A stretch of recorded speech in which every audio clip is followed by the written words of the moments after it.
आइए आपकी मुलाकात करवाते हैं देश की दिग्गज हाउसिंग और अर्बन डेवलपमेंट प्रोग्राम्स को फाइनेंस करने वाली कंपनी हुडको से। और राज्य सरकारों के साथ मिलकर हुडको डेवलपमेंट का काम करती है और सरकार के जो बड़े फ्लैगशिप मिशंस हैं, housing for all, smart city, AMRUT, Swachh Bharat, जल जीवन मिशन, इन सब में हुडको की बड़ी भागीदारी है। नतीजा आए थे कल बाजार के दौरान ही आए थे, लेकिन मैं आपके सामने नंबर्स रख दूँ। नेट इंटरेस्ट इनकम में देखिए 26% की बढ़त, मुनाफा 4% बढ़कर आया है। एसेट क्वालिटी बेहतर दिखिए, मजबूत दिखिए, ग्रॉस और नेट दोनों ही लेवल पर। आइए मुलाकात करते हैं कंपनी के चेयरमैन और मैनेजिंग डायरेक्टर संजय कुलश्रेष्ठ साहब हमारे साथ कार्यक्रम में हो रहे हैं शामिल। संजय जी इलेक्ट्रिकल इंजीनियर हैं, इंफ्रास्ट्रक्चर फाइनेंसिंग में आपको 33 साल से ज़्यादा लंबा अनुभव है।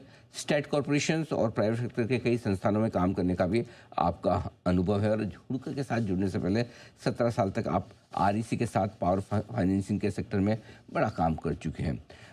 संजय जी बहुत बहुत स्वागत है। गुड मॉर्निंग सर, समय देने के लिए आपका बहुत बहुत धन्यवाद। जो नमस्कार मेरे अनिल पास जी। नंबर है उसके मुताबिक आपके लिए ये पूरा वर्ष सबसे ज़्यादा रेवेन्यू का रहा है, सबसे ज़्यादा डिसबर्समेंट का भी रहा है, ग्रोथ काफ़ी मजबूत रही है।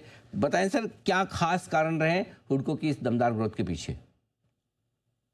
सबसे पहले तो भारत सरकार एक प्रमुख कारण रहा है। जो विजन है हमारे प्रधानमंत्री जी का विकसित भारत के लिए, उसके लिए हमें इंफ्रास्ट्रक्चर बनाना है। हम स्टेट्स के साथ मिलकर, जैसा कि आपने शुरुआती तौर पर कहा, हम स्टेट्स के साथ मिलकर किस तरीके से इंफ्रास्ट्रक्चर प्लानिंग करनी है, किस तरीके से भारत सरकार की जो प्रोग्राम्स हैं, स्कीम्स हैं, सब्सिडी हैं, ग्रांट हैं, और किस तरीके से इन प्रोजेक्ट्स को आगे ले जाना है। इसमें हम हैंड होल्डिंग कंसल्टेंसी से लेके लेंडिंग, यानी कि बोरोइंग्स तक हम इनको लेके जाते हैं। जो कंपनी का जो माध्यम है, जो कंपनी का ऑब्जेक्टिव है, वो यही है कि बहुत सस्टेनेबल और वायबल एसेट्स बनाए जाएं। इसीलिए हम हर वक्त अपने कॉस्ट ऑफ फंड्स को कम करके अपनी यील्ड को मेंटेन करने की बात करते हैं।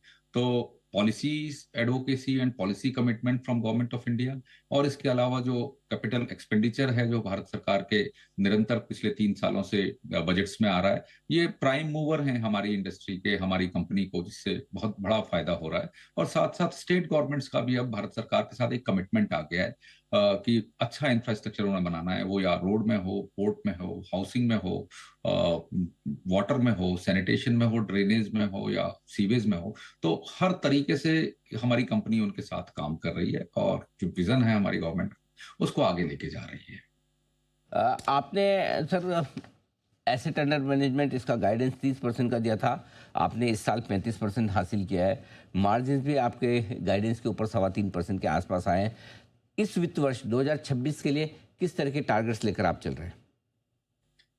हमने इनिशियली जो प्लान किया था उस हिसाब से हम 1.5 लाख करोड़ की एजीएम पर जाएंगे, और मुझे पूरा विश्वास है कि जिस तरीके से हम बिजनेस कर रहे हैं और जो हमारी कमिटेड पाइपलाइंस हैं, हम 1.5 lakh crore by FY26 achieve कर लेंगे। और जो हमारा एक्शन प्लान है 2030 के लिए, वो 3 लाख करोड़ का है, जिसके ऊपर हम निरंतर कार्य कर रहे हैं। सिमिलरली अगर आप हमारे ईल्ड या निम या स्प्रेड्स की बात करें, तो हम लगभग इस लेवल पे मेंटेन कर पाएंगे। आप मान सकते हैं कि निम हमारा 3.25 के आसपास ही रहेगा, और अ, निरंतर हम अलग अलग बाजार को में से बोरिंग करके अपने कॉस्ट ऑफ फंड्स को कम करते रहेंगे। बात है। और इस क्या आपको लगता है कि आरबीआई ने जिस तरह से दो दो बार ब्याज दरें काटी है, इसके चलते हुए कॉस्ट ऑफ फंड्स आपके लिए कम करने का स्कोप बढ़ेगा? यदि हाँ तो कितना? और साथ ही क्या आपको कुछ कस्टमर्स को पास ऑन भी करना पड़ेगा सर? हाँ, कॉस्ट ऑफ फंड्स हम पास ऑन करते रहें, क्योंकि फाइनली जो हमारा स्टेटमेंट है कि हम सोशल इंफ्रास्ट्रक्चर की बात करते हैं, हम वायबल इंफ्रास्ट्रक्चर और सस्टेनेबल इंफ्रास्ट्रक्चर का बात करते हैं। और क्योंकि हम एसेट क्वालिटी के साथ बिल्कुल कॉम्प्रोमाइज नहीं करते, तो हमारे रेट्स काफी कॉम्पिटिटिव होते हैं। पर कुछ पास ऑन करेंगे, बट ये आरबीआई का बहुत अच्छा कदम है। पिछले 2 बार से जिस तरीके से रेपो कट हुआ है, हम इस साल में और कुछ उम्मीद कर रहे हैं। और आई एम वेरी श्योर कि हमारा कॉस्ट ऑफ फंड्स फर्दर कम होगा, डोमेस्टिक मार्केट में भी कम होगा, लोन्स और बॉन्ड्स में भी कम होगा, और इसको हम पास ऑन करेंगे, और without compromising on our spreads and NIM. Sanjay जी वैसे तो आपकी एसेट क्वालिटी की आपने बात की, बहुत ही इंप्रूव होकर नेट लेवल पर तो नहीं के बराबर, सिर्फ एक चौथाई प्रतिशत, 2.25% बच गई है। ग्रोथ जी। लेवल पर भी 1.67% है, काफ़ी कम है।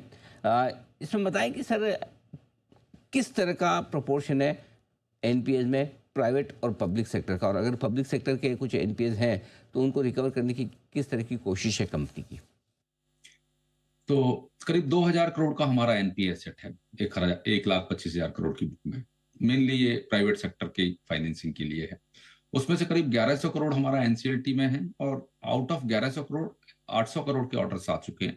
डिफरेंट प्रोसेस उनकी चल रही हैं, और मुझे पूरी उम्मीद है कि इस साल में ये पैसा हमारा वापस आ जाएगा। इसके अलावा कुछ हमारे डिलेज हो रहे हैं, और कुछ डीआरटी और डीआरएटी के पास हैं।